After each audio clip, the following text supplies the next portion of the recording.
Voilà. Bonjour.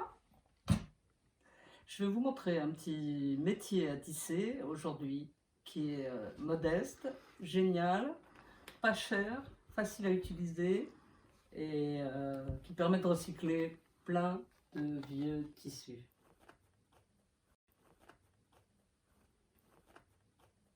Oui, les chats adorent, ouais. Mais bon, on ne peut pas forcément les encourager à bouffer les tapis, mais pour aujourd'hui ça va.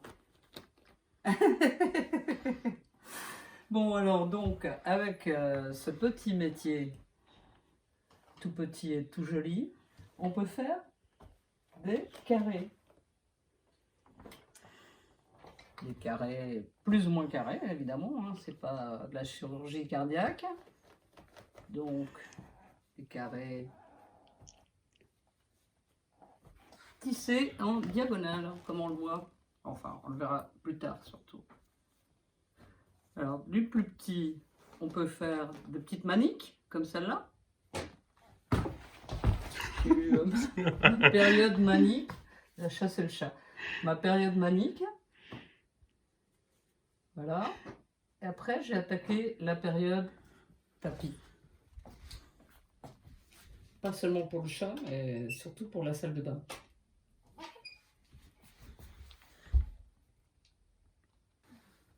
Il vous faut un cadre avec des clous. Il vous faut également des tissus à foison ou pas à foison. Des tissus qui vous restent d'autres coutures, la chemise de votre mari qui est partie, le pyjama du petit qui est devenu trop petit, enfin bref, n'importe quel tissu fait l'affaire. Vous prenez un tissu de votre choix, vous l'entaillez à peu près 3 cm, 3 cm et demi du bord, et vous le déchirez, fastoche.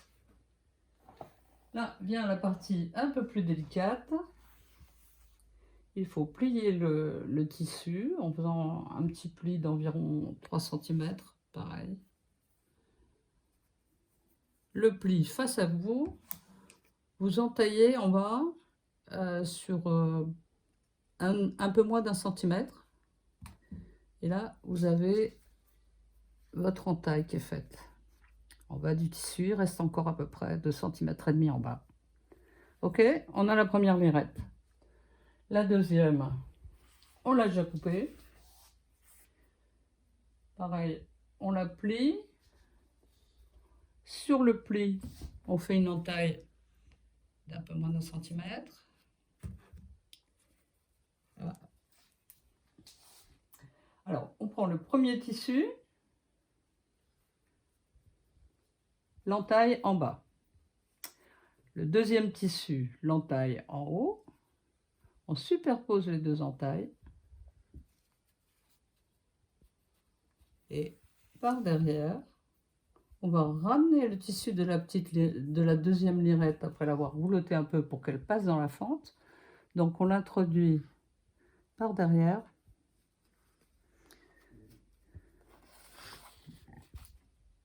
On maintient un peu le tissu pour pas que ça roulotte. Et voilà, on a le petit nœud de cravate. Derrière, on dégage un peu le deuxième tissu qui est un peu rouloté justement. Et voilà, on a un nœud qui est pas mal plat quand même. Alors, cette opération, vous pouvez la faire ad vitam aeternam jusqu'à ce que fatigue s'en suive. Vous n'êtes pas obligé de préparer vos lirettes toutes d'avance. Vous pouvez toujours raccorder, puisque quand vous êtes en train de tisser, vous avez ce bout-là qui sort, donc vous l'entaillez et vous faites exactement ce que je viens de faire maintenant. Donc, si vous voulez préparer vos lirettes d'avance, c'est possible, mais sinon, vous pouvez suivre votre inspiration au fur et à mesure en changeant de couleur, de longueur de tissu, etc. Alors, je prends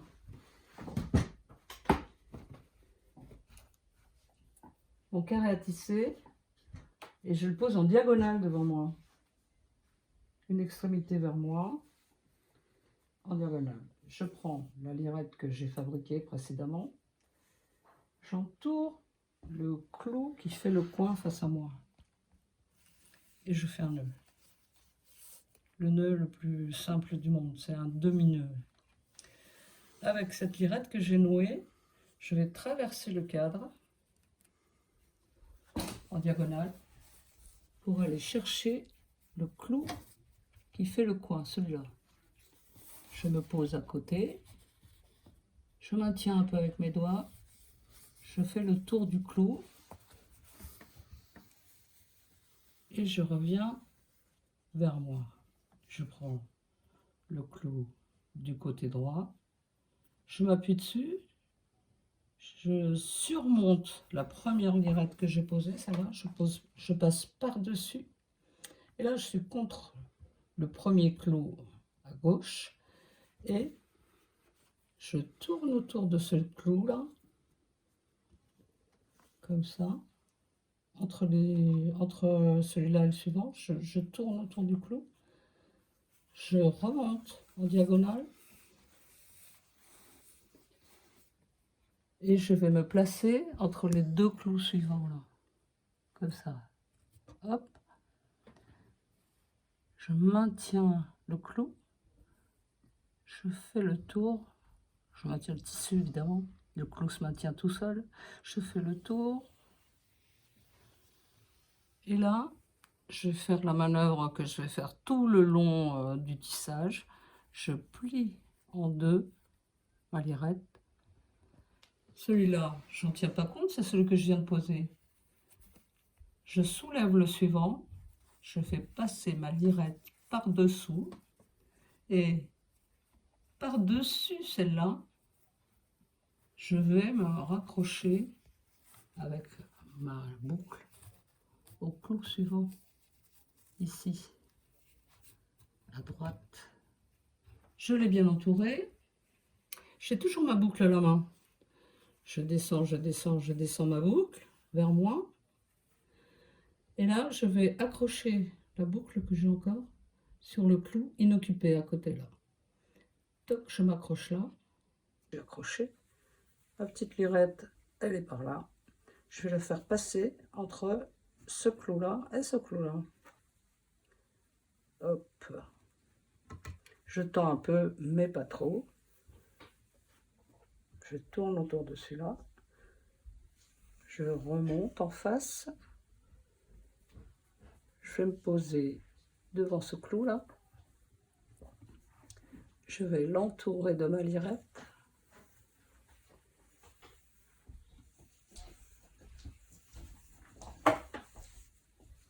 Je la replie. J'écarte celui-là. Je vais chercher en dessous. Je passe ma lirette. Pour le suivant, pour la suivante, je lui passe par-dessus. Celle-là, je la soulève pour passer par-dessous. Et au bout du compte, je suis par-dessus la dernière. Et je vais chercher le clou suivant avec ma boucle, toujours dans le sens des aiguilles d'une montre, hein, comme ça. Donc je tourne autour du clou, je descends ma boucle, ma longue boucle, et je l'accroche à ce clou. Je veille à ce que personne ne sorte de ses gonds, hop, et je me mets entre deux clous ici. Je tourne autour de celui-là, je remonte, je me pose là, je tourne autour de lui,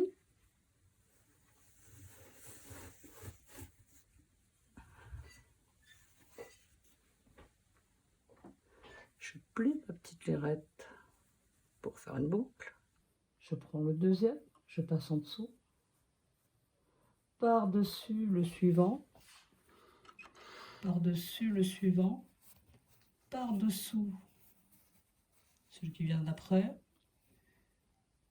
par-dessus, par-dessous et par-dessus, ici. On sait qu'on est bon avec le tissage et qu'on n'a pas oublié aucune des lirettes quand sur la dernière, on est par-dessus. Je ramène ma boucle vers moi. Je vais l'accrocher à ce clou-là. Hop. Ma petite lirette se balade. Je vais la mettre entre les deux clous. Je vais tasser un petit peu des deux côtés. Donc on fait toujours pareil. On fait le tour du clou suivant.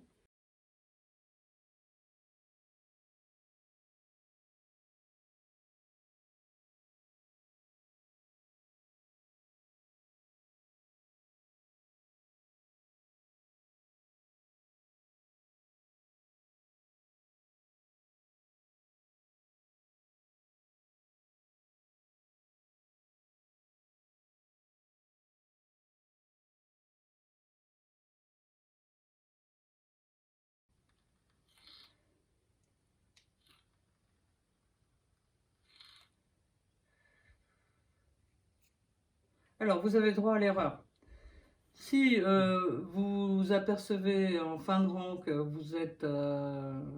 vous avez sauté 2 lirettes au lieu d'une, que vous êtes passé par-dessus 2 ou par-dessous 2 autres, des fois c'est possible parce qu'il y en a plusieurs à la même couleur qui se suivent et ça devient un petit peu confus. Pour défaire ce que vous avez fait, admettons que vous l'avez fait au rang précédent, votre erreur, vous prenez le rang en cours, là, sur le côté, vous tirez la lirette qui veut bien venir et vous défaites ici. Si c'était au rang encore d'avant, vous tirez la lirette sur les deux clous ici, vous tirez à travers et voilà comment on peut défaire. Alors là, je vais vous montrer la deuxième erreur qu'on peut commettre quand on tisse pour la première fois ou les premières fois. Sur ce côté, vous voyez que j'ai sauté un clou. Au lieu de m'accrocher à celui-là, je me suis accroché au suivant. En fait, c'est très facile à réparer. Vous n'avez pas du tout besoin de démonter comme je vous ai montré tout à l'heure. Vous prenez un crochet ordinaire, un peu gros et un peu balèze quand même. Vous sortez la boucle qui a été fixée au mauvais endroit et vous la ramenez là où elle devait être. Et vous prenez la suivante et vous faites la même chose. Même si vous avez commis l'erreur ici, vous ferez toujours pareil et sans grand malaise. Ok, d'accord? Là, on va entreprendre l'avant-dernier rang qui est un rang double, comme tous ceux qu'on a fait jusqu'à présent.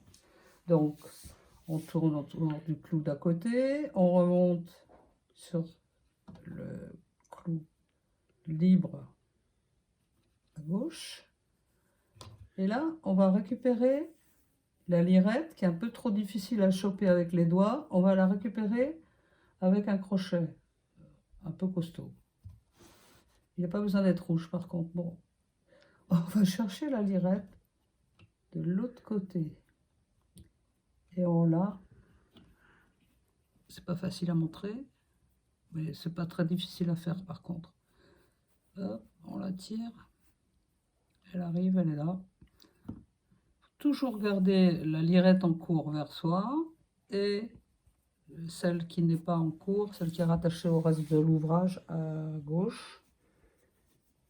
Donc on tire la lirette, on l'a eu, elle est bien placée.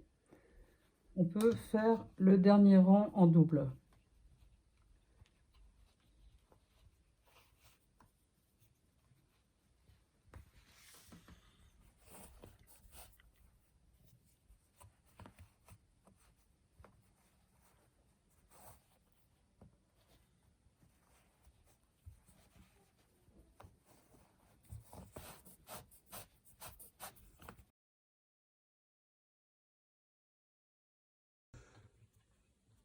Ah, je récupère ma boucle et je l'accroche sur les deux derniers clous.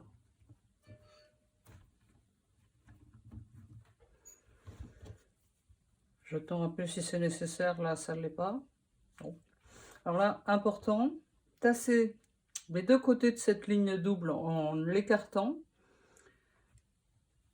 On a fait ça tout du long, mais là, c'est important pour voir où est-ce qu'on va mettre le dernier rang. Donc, on tasse un peu de ci, de là.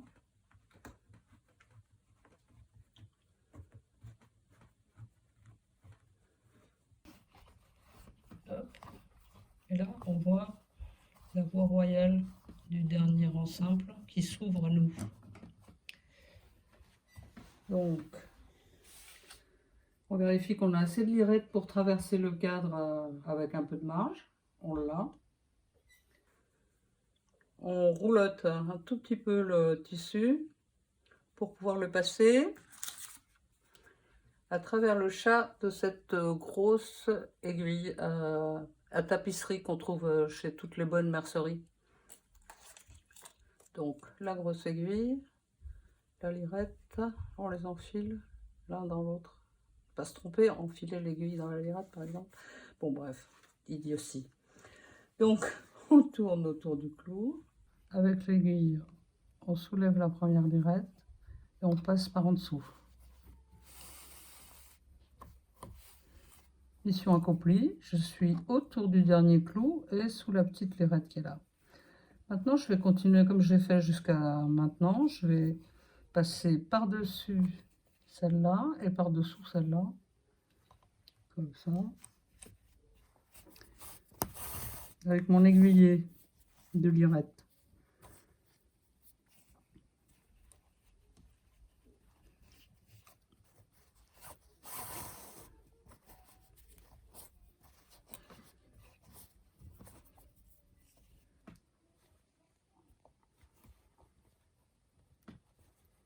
Ouf, ils sont pas trop ambitieux.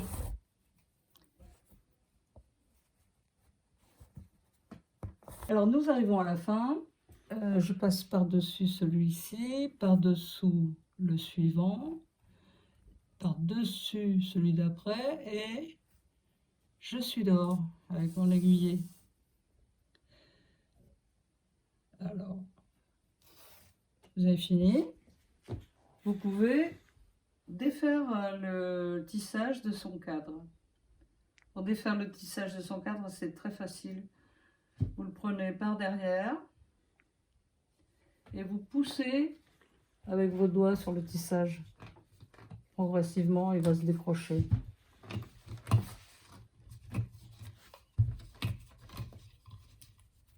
Ah, ça m'enlève. Voilà. Le cadre est sorti de son cadre. On va bloquer la lirette qui pendouille. On le fait passer par-dessus, à l'intérieur de la boucle, par-dessous.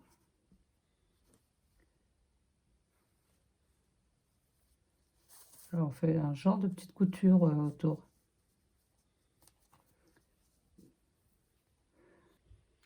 Je vais essayer de vous aider à fabriquer votre propre cadre à tisser.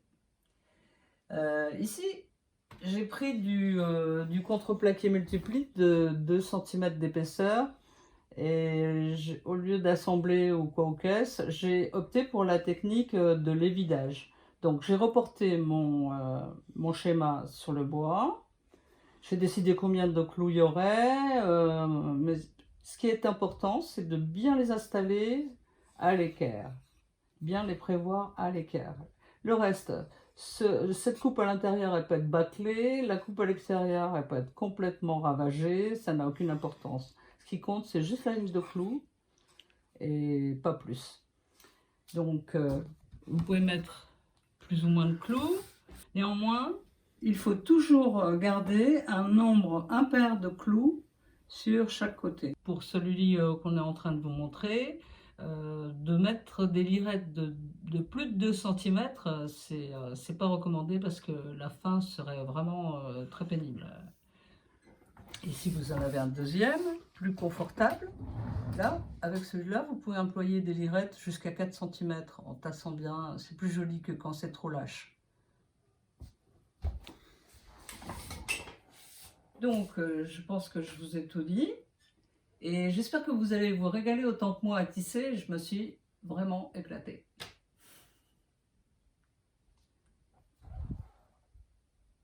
Feignasse.